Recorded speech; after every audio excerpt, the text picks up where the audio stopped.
사람은 누구를 만나느냐가 그 인생을 결정합니다. 어떤 나라에서 태어났느냐로 조국이 결정됩니다. 어떤 부모를 만났느냐, 부모 밑에서 태어났느냐가 그의 인생과 인격과 성품을 결정합니다. 어떤 배우자를 만났느냐가 그 사람의 한 가정을 결정합니다. 어떤 신을 만나느냐가 그 사람의 영혼을 결정합니다.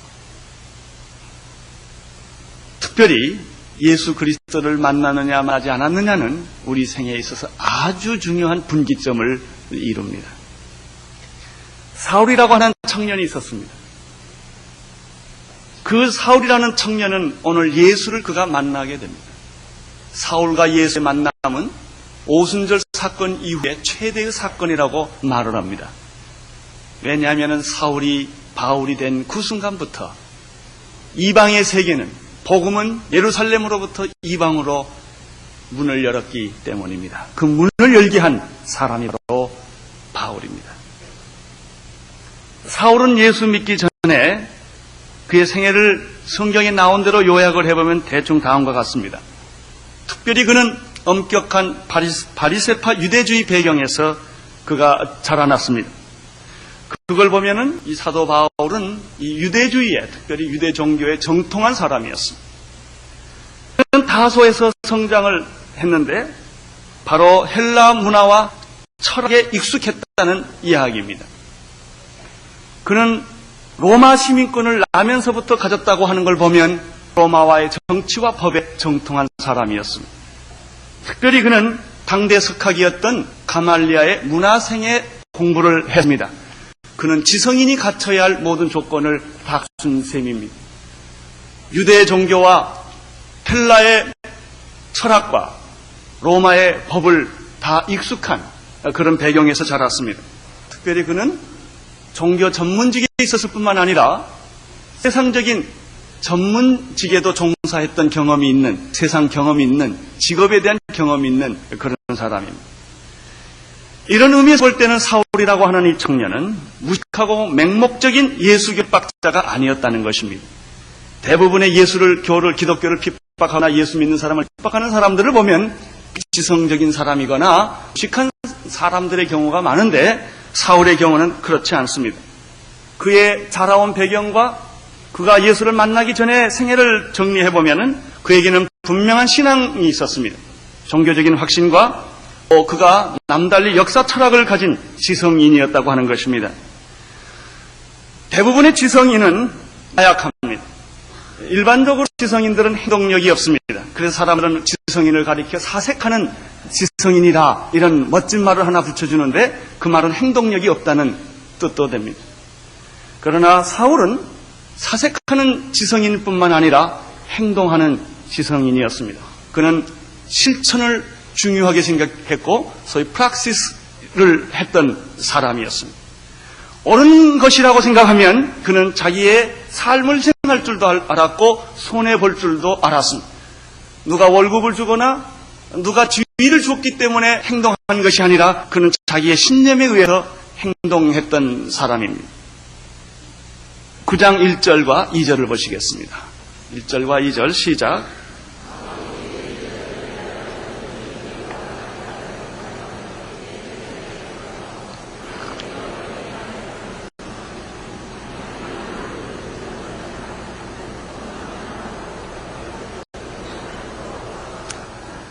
사울이 예수 믿는 사람들을 핍박을 했는데 누가 시켜서 한 게 아닙니다. 이 사람 자기의 신앙의 확신이었습니다.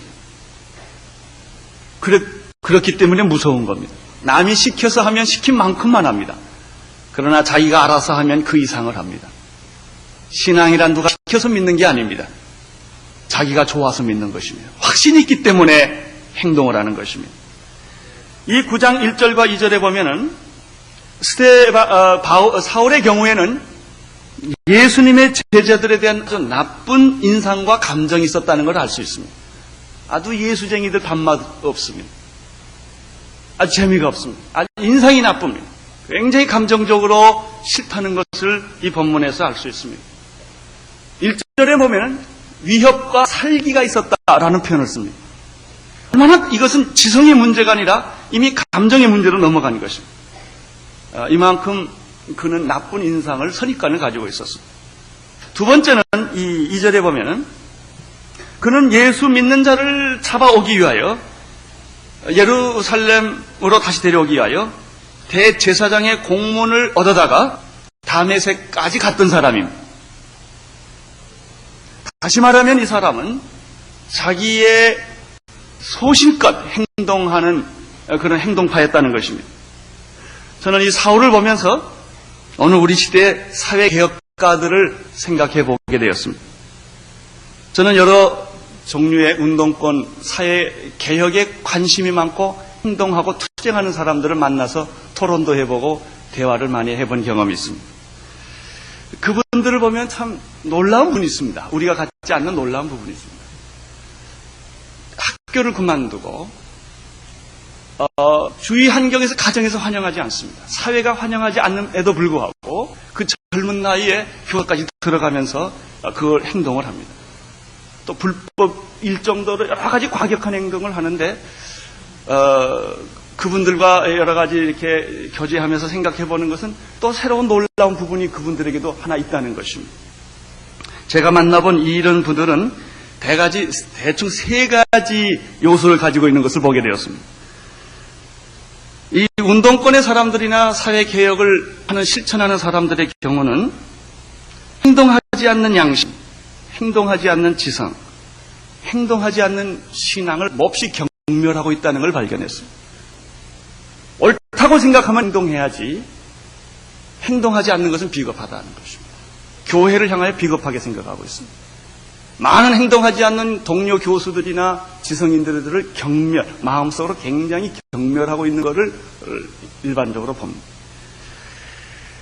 두 번째는 이들의 생각은 그렇기 때문에 자신들이 행동, 자신들의 지성, 자신들의 양심, 자신들의 신앙에 대해서 아주 뿌듯한 자부심을 가지고 있습니다.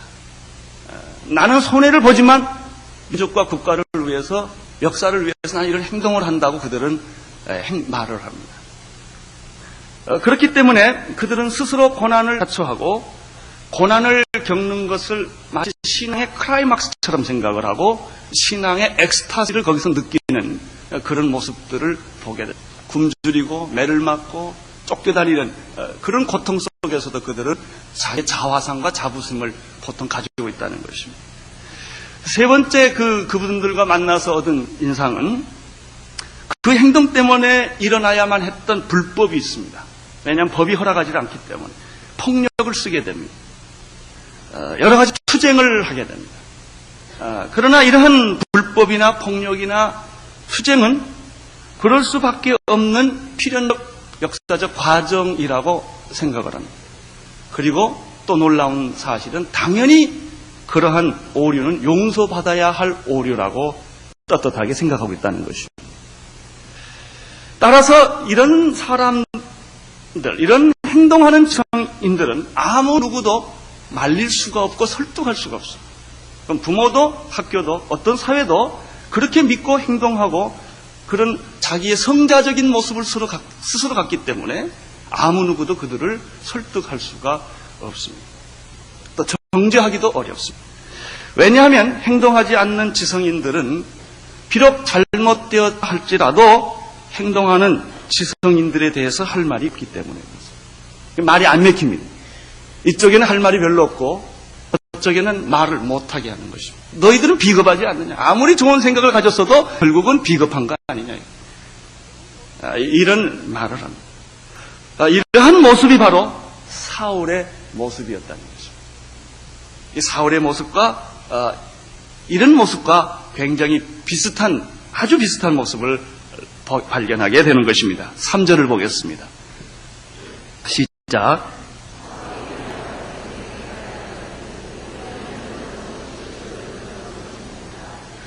이런 분들의 생각을 과연 누가 바꿀 수가 있을까요? 대부분의 이런 분들은 나이 60이 넘어서야 자기를 반성합니다. 40대, 50대까지 그런 반성의 기미를 일반적으로 보이지를 않습니다. 자기의 주장과 행동이 옳다고 생각을 합니다. 이분들을, 이런 생각을 가진 사람들을, 행동하는 지성인들을 과연 누가 그들을 설득할 수가 있을까? 사울을 막을 수 있는 사람은 아무도 없었습니다. 그는 스데반의 죽음을 가장 옳은 것이라고 생각을 했습니다. 사람은 그들의 옷을 스데반 발 앞에 두었던 것입니다. 바로 이러한 사울에게 어느 날 갑자기 예수님이 호련히 나타난 것입니다. 여기 보면 사울이 행하여 다메섹에 가까이 가더니 호련히 하늘로서 빛이 저를 둘러폈다. 굉장히 충격적인 사건이 벌어진 것입니다. 4절을 보겠습니다. 4절 시작.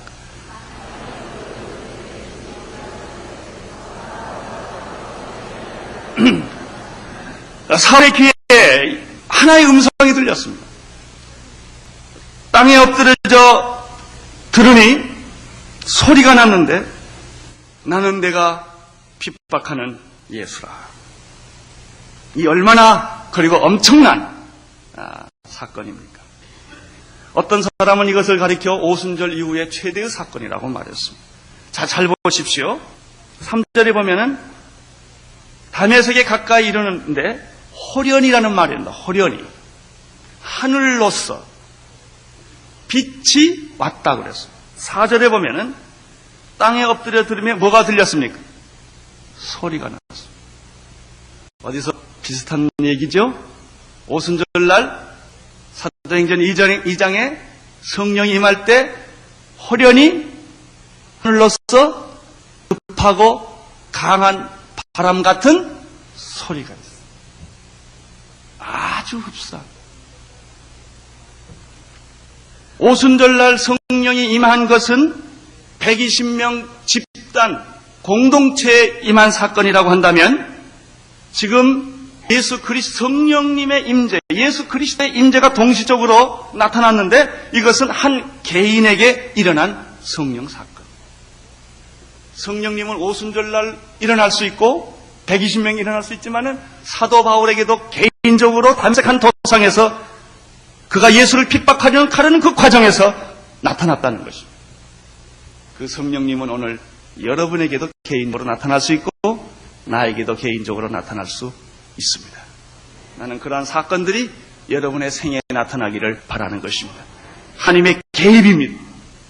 아무 누구도 내 생애에 개입할 수가 없습니다. 꿈이 있고 이데올로기가 있는 사람들, 이념이 있는 사람들은 사회혁명을 가지고 있는 사람은 더구나 개입할 수가 없습니다. 돈을 주고 산 사람은 쉽게 설득할 수가 있습니다. 그러나 철학이나 역사관을 가진 사람은 쉽게 못 바꿉니다. 그 속에 예수님이 개입한 것입니다.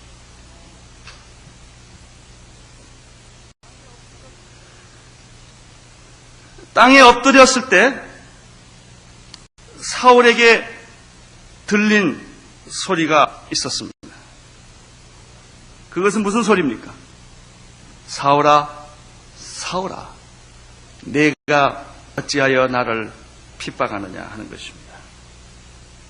사울아, 사울아, 내가 어찌하여 나를 핍박하느냐. 사울이라는 말을 2번 불렀습니다. 이것은 사울에 대한 특별한 예수님의 관심입니다. 우리는 보통 부를 때 아무개하고 이름 부릅니다. 한번 무슨 일이 있으면. 그러나 어떤 특별한 부탁과 어떤 특별한 관심이 있을 때는 이름을 2번 부릅니다. 사울아, 사울아, 사무엘아, 사무엘아. 나는 우리 주님이 영조야, 영조야 이렇게 2번 부르기를 바랍니다. 나는 우리 주님이 여러분의 이름을 꼭 2번 부를 수 있게 되기를 바랍니다. 에? 아무개야, 아무개야. 우리 주님은 우리를 어떤 일관계나 용무관계로 부르시는 것이 아니라 특별히 개인적인 관계 때문에 어떤 특별한 미션이 있어서 부르시는 것입니다. 사울아, 사울아, 내가 어찌하여 나를 핍박하느냐 그랬는데 이 말 속은 말 가만 묵상해보면 2가지를 발견할 수 있습니다. 첫째는 사울아 사울아 내가 어찌하여 나를 핍박하느냐라는 뜻은 사울아 사울아 나는 너를 그렇게 사랑하는데 내가 너를 그렇게 기다렸는데 너를 위해서 내가 십자가에 못 박아 죽었는데 그런 뜻입니다.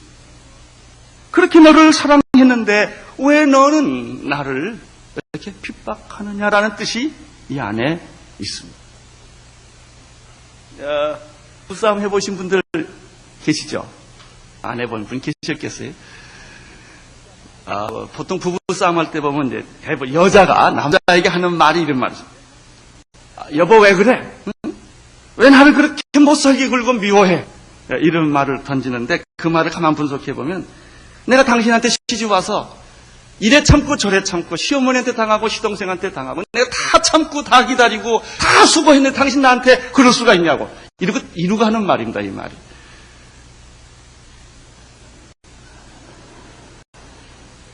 당신은 나한테 그럴 수가 있냐 말이죠. 내가 이렇게 희생을 했는데 나한테 그렇게 할 수가 있느냐 이런 뜻이 있는데 바로 지금 그런 의미 같아 이게. 사오라 사오라 어째 네가 나를 이렇게 핍박하느냐. 또 하나의 뜻이 이 말씀 속에서 묵상할 수가 있습니다. 그것은 예수님이 너는 왜 나의 교회를 핍박했느냐 이렇게 말하지 않았어요. 너는 왜 나의 제자들을 핍박했느냐 이렇게 하지 않았습니다. 너는 왜 나를 핍박하느냐 이렇게 말씀했습니다. 사실 사울은 예수를 핍박한 적이 없습니다. 예수님을 대면한 적도 없고 핍박한 적이 없습니다. 사울은 교회를 핍박했어요. 사람들이 모여서 예배를 드리면 가서 흩었습니다. 잡아왔습니다. 사울은 오늘 보면 예수님의 제자들을 잡아오기 위하여 담에색까지 갔고 그들을 위협했고 그들에 대하여 살기등등했던 것입니다.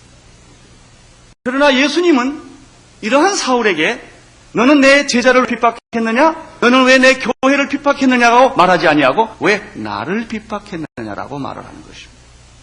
우리는 여기서 교회를 핍박하는 것이 곧 예수님을 핍박하는 것이고 예수님의 제자를 핍박하는 것이 곧 예수님을 핍박하는 것이라는 예수님의 뜻을 알 수가 있습니다. 요한복음 15장 18절에 보면 세상이 너희를 미워하면 너희보다 먼저 나를 미워한 줄 알라라고 말했습니다. 세상이 나를 핍박하는 대신에 너희들을 핍박하느니라.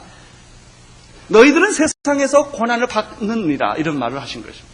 너희가 세상에 속하였으면 세상이 자기의 것을 사랑할 터이나 너희는 세상에 속한 자가 아니요 도리어 세상에서 나의 택함을 입은 자인 거로 세상은 너희를 미워하느니라. 그러나 너희를 미워하기 전에 이미 나를 미워한 것이다. 이 본문에서 이제 한 가지 더 생각할 문제가 있습니다. 그것은 분명히 예수님께서 육체로 세상에 오셔서 33년 동안을 우리와 같이 사셨습니다. 그리고 십자가에 못 박혀 죽으셨습니다. 죽으셨을 뿐만 아니라 예수님은 3일 후에 다시 부활하셨습니다. 부활하시고 나신 다음에 40일 후에 그는 하늘로 승천하셨습니다. 더 이상 예수님을 만날 길이 없는 것입니다. 그런데 오늘 성경에 보면은 호련히 하늘로부터 빛이 오면서 예수님이 친히 나타나셔서 나는 내가 핍박하는 예수라라고 친히 말했다는 것입니다. 저는 오늘 여러분에게 설교를 하고 있습니다. 지금 나는 여러분과 대화를 할 수가 있습니다. 그러나 내가 다음 주에 무슨 일로 죽었다고 가정해 보십시다. 그래서 그러면 아마 성도님들이 교회장을 치러주시겠죠? 다 장례식을 치렀습니다. 그러면 다음 주에는 여러분이 내 설교를 들을 수가 없을 것입니다. 설교는 계속될 것입니다. 누군가에 의해서. 그러나 나의 설교는 들을 수가 없을 것입니다. 예수님이 살아계시는 동안에는 예수님의 얘기를 들을 수가 있습니다. 그러나 예수님이 승천하셨습니다. 그런데 놀라운 사실은 육신이 없는데 그분이 없는데 그분의 음성이 들렸다는 것입니다. 놀랍지 않습니까? 우리는 여기서 몇 가지 사실을 정리할 수가 있습니다. 첫째, 그분은 지금 육체로 보이지 않지만 그분은 분명히 살아계시고 우리를 보고 계시고 그분은 말씀하신다는 사실입니다. 아멘. 얼마나 놀랍습니까? 우리가 예수님을 만나기 위하여 2000년 전으로 돌아갈 필요가 없습니다. 팔레스틴 신당으로 우리가 성지순례 가지만 가봐야 예수님은 못 봅니다. 그러나 지금 우리는 그분의 음성을 들을 수 있다는 사실입니다.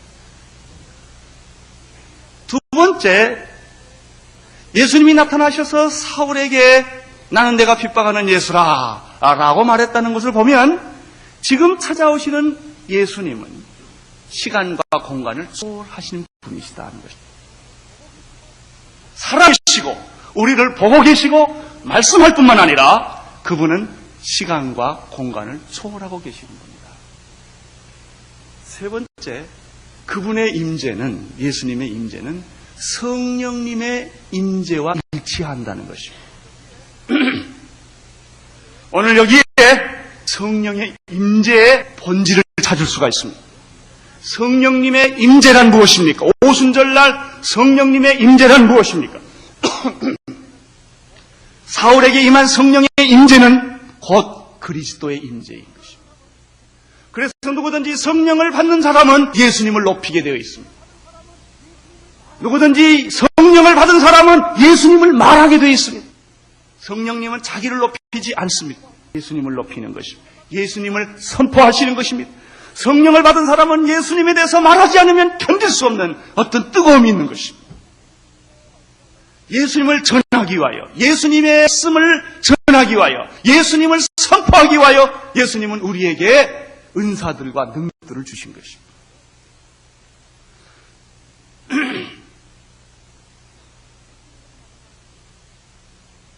예수님을 만난 사울은 그 순간 5절에서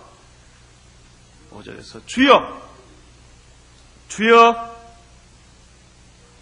니시오니까, 주여 니시오니까 이런 말을 했어요.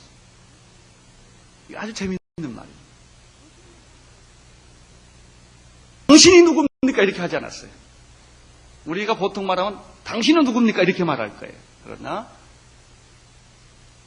이 사울은 순식간의 반응이 퀴리어스, 퀴리어라고 하는 것이죠. 아주 재미있어요. 그 사람에게는요, 예감이라는 게 있어요. 우리가 꼭 하나님 믿을 것 같은 예감이 있는 사람이 있어요. 안 믿는데 모든 일들이 꼭 하나님을 믿을 것만 같아요. 특별히 예수님을 핍박을 막 하면 이러다가 내가 예수 믿지 그런 생각이 들어요. 돈을 많이 버는데 이거 왜 벌리지? 이게 자꾸 이상한 예감이에요. 어떤 사람은 하나님을 꼭 믿을 것만 같은 그런 예감이 있는데 아마 스데반이 그런 예감 쉽지 않을까 그런 생각을. 그러니까 예수님이 나타나니까 그냥 주여 그런 거예요. 자기도 모르고. 그는 너무나 강렬하게 거부할 수 없는 어떤 한 인격, 거룩한 인격, 사랑의 주님, 직감을 한 것. 주여, 누구십니까? 제가 오늘 우리 교회를 목회하면서 한 두 분의 삶을 내가 늘 기억을 합니다. 한 분은 지금 청년부가 됐습니다. 청년이 여기 계신지도 모르겠습니다. 서울대 정치학과를 다니던 중에 그는 역사의 그 모순 앞에서 운동권과 이런 투쟁에 앞장섰던 사람입니다. 그가 예수 믿게 된 동기를 어느 날 간증을 했는데 대학로에서 빨간 띠를 띠고 일선에서 투쟁을 했습니다. 투쟁을 했는데 경찰과 부딪혔고 몽둥이를 맞았고 피를 흘렸고 기절해서 쓰러졌습니다. 그때 그 사람이, 그 대학생이 그 자리에서 주님이 나타나신 거예요. 그를 안수하고 치유하고 일으켜 세워줬어요. 그 순간에 그는 모든 생각을 바꾸고 교회로, 온누리교회로 오게 되고 대학부에서 봉사했고 경비와 찬양해서 손을 들며 울며 찬양을 했어요. 그를 설득할 사람은 아무도 없었습니다. 그러나 주님이 그 데모하는 현장에 나타난 것입니다. 또 한 사람은 서울대학 그 운동권의 아주 핵심 멤버였고 여자 2대 핵심 멤버였어요. 둘이 이제 운동권 사람들이 결혼했어요. 지금 30대 중반에 해당하는 분들인데 그것이 자기의 삶이었고 자기의 전부였습니다. 근데 그분들이 어떻게 누구의 소개인지 모르지만 우리 교회를 다니게 되었습니다. 6개월 동안 설교를 듣게 되었습니다. 주일날마다. 그리고 성령의 감동을 받게 되었습니다. 성령께서 그를 만지는 걸 경험하게 되었습니다. 예수님을 알게 되었습니다. 그분들은 예수님에 대해서 어렸을 때부터 교육을 다 받은 분들입니다. 그가 민중신학으로 박사학위 논문을 거의 다 끝내가던 무렵입니다. 이제 논문을 마지막 정리하면 되는 그때 부사님을 통해서 제게 연락이 왔습니다. 눈물을 흘리면서 고민을 하는 겁니다. 이제 내가 예수를 알고 성령을 체험하고 나니 이 논문을 못 쓰겠다는 것이죠. 신앙 양심을 속이고 학위를 얻을 것인가. 마지막 몇 달 남지 않는 이 과정에 논문을 포기할 건가. 자기를 가르쳐주고 자기를 지원해줬던 수많은 동료들과 교수를 배신할 것인가. 이 부분은 주일날 제가 떠나는 날, 그분이 떠났는데 떠나는 날 제 방에 와서 기도를 했습니다. 주일날 오는 것이 일주일 생활의 전부래. 주일날 기다리는 게. 그만큼 저희 교회 예배를 사모하게 됐어요. 결국 그 두 분은 몇 달을 고민을 하다가 한국을 떠났습니다. 그것만이 자기가 살 길이라는, 논문을 못 쓰겠다는 것이죠. 민중신학으로. 그게 하나님 성경적이 아니라는 것입니다. 결국은 학위를 포기하고 논문을 포기하고 그들은 이민을 떠나고 말았습니다. 제가 그래서 왜 가십니까? 무슨 잡이 있습니까? 그냥 떠난다고 해요. 무슨 피한다고 해요. 자기들을 사랑했던 사람을 더 이상 얼굴을 보기가 사실 자기 인간적으로 어렵다는 것입니다. 그 후에 편지가 왔어요. 신학교를 들어가고 싶은데 추천서를 써달라는 것입니다. 그래서 제가 추천서를 써줬습니다. 아무 누구도 그 사람을 바꿀 수 있는 사람은 없습니다. 그러나 주님이 그를 만진 거예요. 주님이 그에게 나타난 거예요. 우리 생에 이런 저주가 있을 수가 있습니다. 우리 생에 이런 만남이 있을 수가 있습니다. 우리의 지성이나 우리의 양심적인 행동이나 우리의 열심 때문에 어떤 때는 주님을 못 볼 때가 있습니다.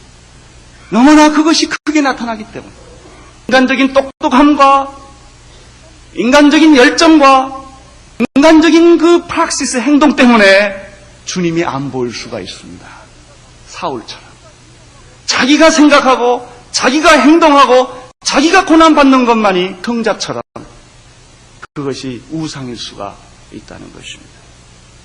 5절을 보시기를 바랍니다. 5절을 다시 보십시오. 시작.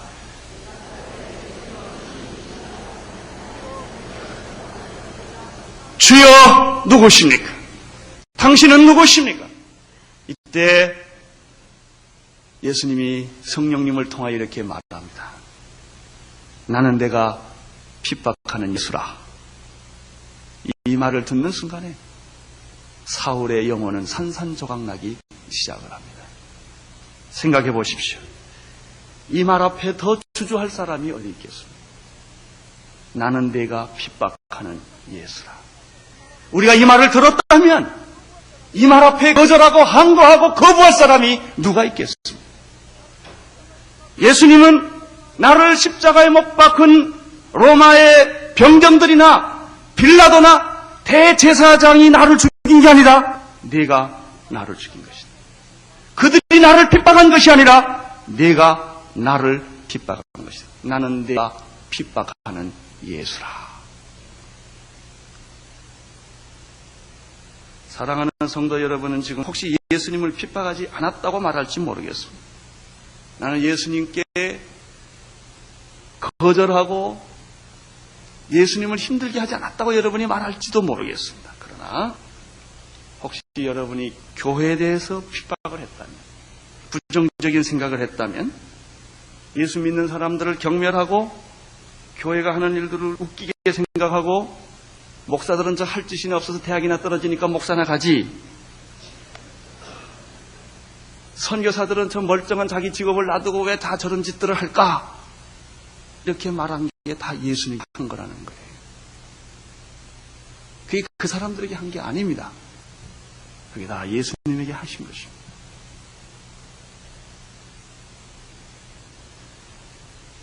성령님의 음성은 예수님의 음성님은 성령님을 통하여 지금 계속됩니다. 6절을 보시기를 바랍니다. 6절 시작.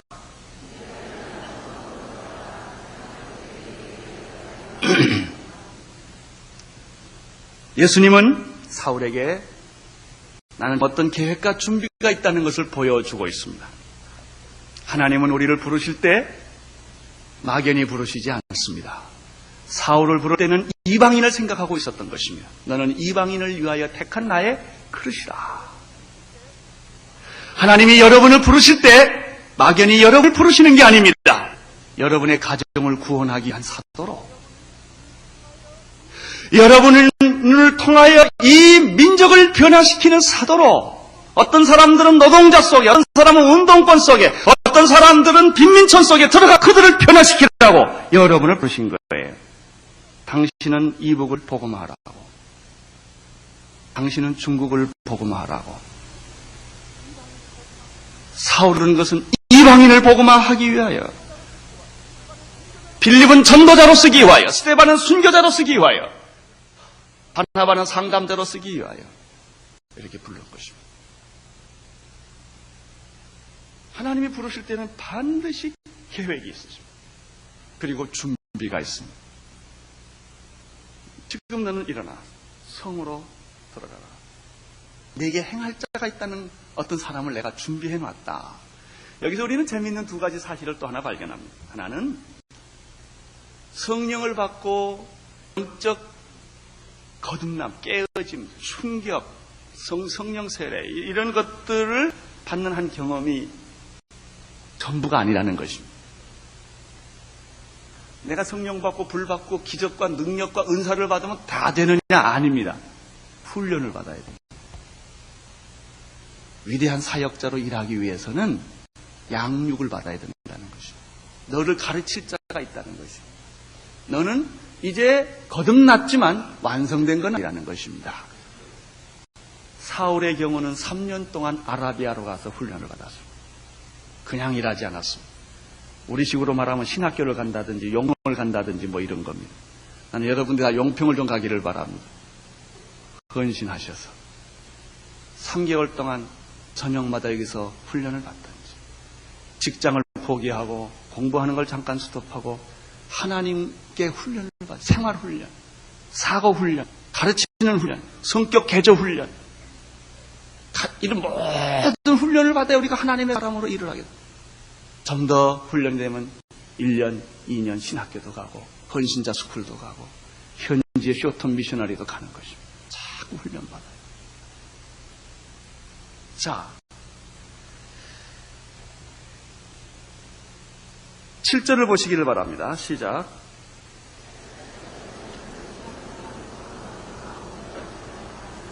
옆에 있던 사람들은 어떤 순간에 빛이 오고 꼬꾸라지고 무슨 소리가 들리는 것 같아요. 이걸 가지고는 오해할 소지가 많죠. 바람소리였다라고 말할 수도 있겠고, 스테반이 갑자기 발목이 삐었다. 사울이 이렇게 설명할 수도 있고, 뭐 장이 꼬였다. 뭐 이렇게 말할 수도 있고, 그 현상을 다루는 각도로 여러 가지 변명할 수가 있을 거예요. 그렇죠? 그러나 사울에게는 이거는 변명할 사건이 못 돼요. 그 사건이 지나고 나서 사울이 일어나 보니까 눈이 멀었다는 것입니다. 8절과 9절을 보시겠습니다. 8절과 9절 시작.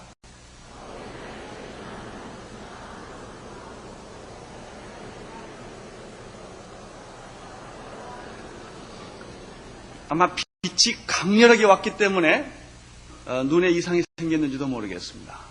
시력을 잃었다기보다는 일시적 마비 현상, 아마 충격과 정지 현상이 생겼을 거라는 생각이 듭니다. 결국 그는 보지 못하게 되었습니다. 사람 손에 의해서 끌려가게 됐습니다. 사랑하는 성도 여러분, 우리가 잠깐 생각해 봅시다. 이때 사울의 심정을 이해할 수 있을 것 같습니까?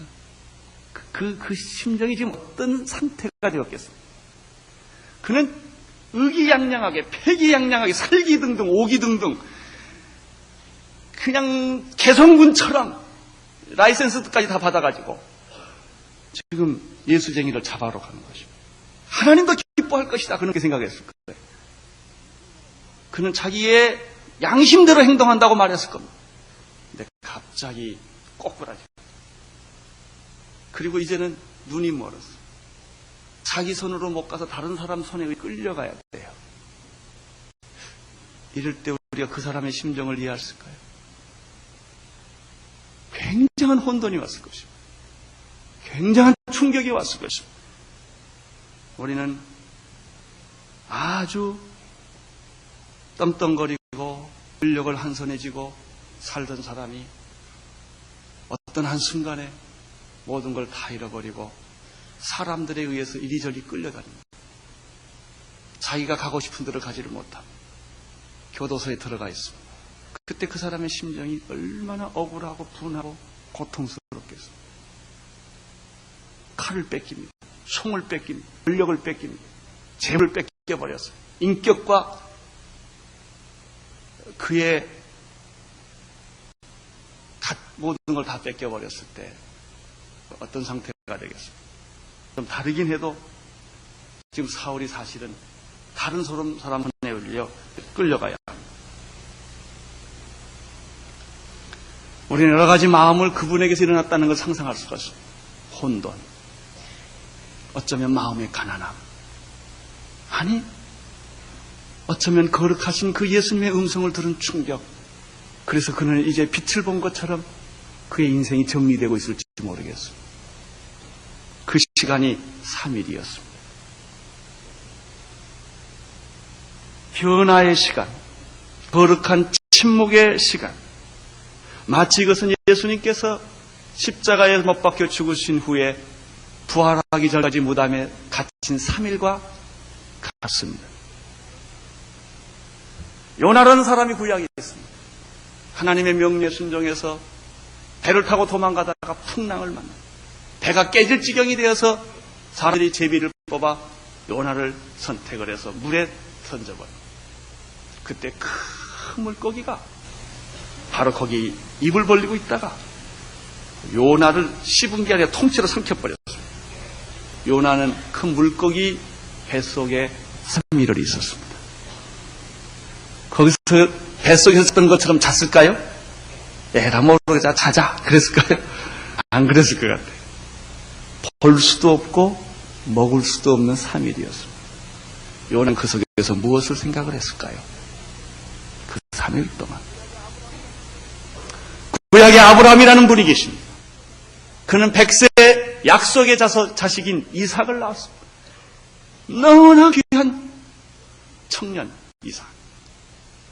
이 이삭을 어느 날 아브라함에게 너는 내 자식을 죽여라는 것입니다. 제물로 바치라는 것입니다. 아브라함은 새벽 일찍 일어나서 짐을 지우고 이삭을 데리고 모리아산으로 가는데 3일입니다. 아브라함 3일 동안 무슨 생각을 했을까요? 그것이 바로 아마 사울이 보지 못하고 먹지 못하고 3일 동안 그에게 있었던 하나님과의 시간일 것입니다. 이 시간은 번데기가 나비가 되는 시간입니다. 이 시간은 부활을 준비하는 시간입니다.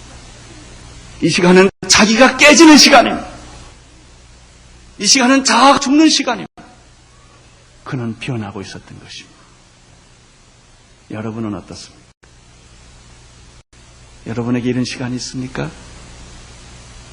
예수님은 사울을 기억하셨습니다. 보고 계셨습니다. 그는 그를 부르고 계셨습니다. 오셔서 말씀을 하셨습니다. 예수님은 사울을 변화시키고 계셨습니다. 예수님은 사울을 준비시키고 계셨습니다. 오늘 주님은 여러분을 부르고 계십니다. 여러분이 깨어지기를 바랍니다. 여러분이 변화되기를 기다리고 계십니다. 여러분을 하나님이 준비시키고 계십니다. 기도하겠습니다. 사울을 부르신 예수님, 오늘 또 우리를 불러주심을 믿습니다. 응답하게 하여 주시옵소서. 변화되게 하여 주시옵소서. 이제 주님이 원하는 대로 가게 하여 주옵소서. 예수님 이름으로 기도드리옵나이다.